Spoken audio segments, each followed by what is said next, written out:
उत्पत्ति ग्रंथ अध्याय 22 पद संख्या 1 से 18 तक। ईश्वर ने इब्राहिम की परीक्षा ली। उसने उससे कहा, इब्राहिम इब्राहिम। इब्राहिम ने उत्तर दिया, प्रस्तुत हूँ। ईश्वर ने कहा, अपने पुत्र को, अपने इकलौते को, परम प्रिय इसहाक को साथ ले जाकर मोरिया देश जाओ। वहाँ जिस पहाड़ पर मैं तुम्हें बताऊंगा उसे बलि चढ़ा देना। इब्राहिम बड़े सवेरे उठा। उसने अपने गधे पर जीन बांधकर 2 नौकरों और अपने पुत्र इसहाक को बुला भेजा।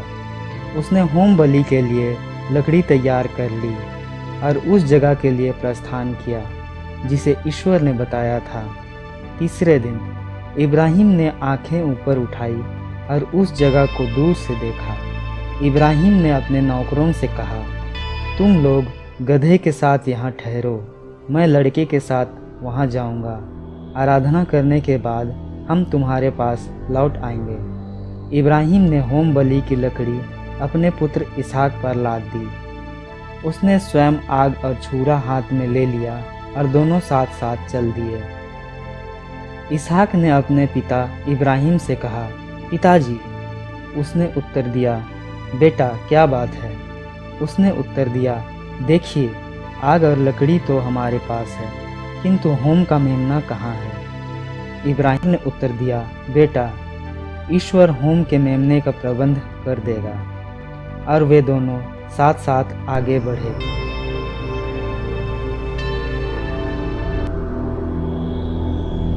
जब वे उस जगह पहुंच गए जिसे ईश्वर ने बताया था, इब्राहिम ने वहां एक वेदी बना ली और उस पर लकड़ी सजाई। इसके बाद उसने अपने पुत्र इसहाक को बांधा और उसे वेदी के ऊपर रख दिया। तब इब्राहिम ने अपने पुत्र को बलि चढ़ाने के लिए हाथ बढ़ाकर छुरा उठा लिया, किंतु प्रभु का दूत स्वर्ग से उसे पुकार कर बोला, इब्राहिम इब्राहिम। उसने उत्तर दिया, प्रस्तुत हूँ।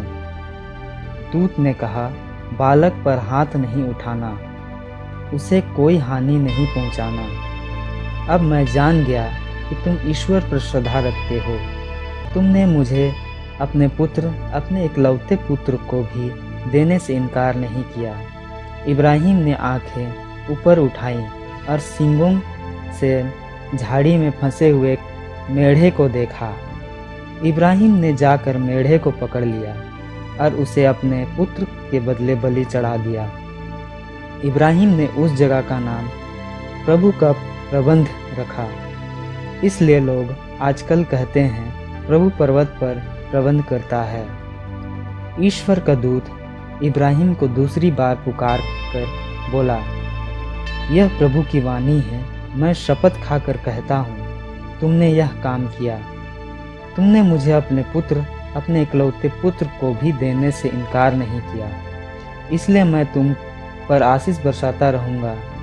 मैं आकाश के तारों और समुद्र के बालू की तरह तुम्हारे वंशजों को असंख्य बना दूंगा और वे अपने शत्रुओं के नगरों पर अधिकार कर लेंगे। तुमने मेरी आज्ञा का पालन किया है, इसलिए तुम्हारे वंश के द्वार पृथ्वी के सभी राष्ट्रों का कल्याण होगा।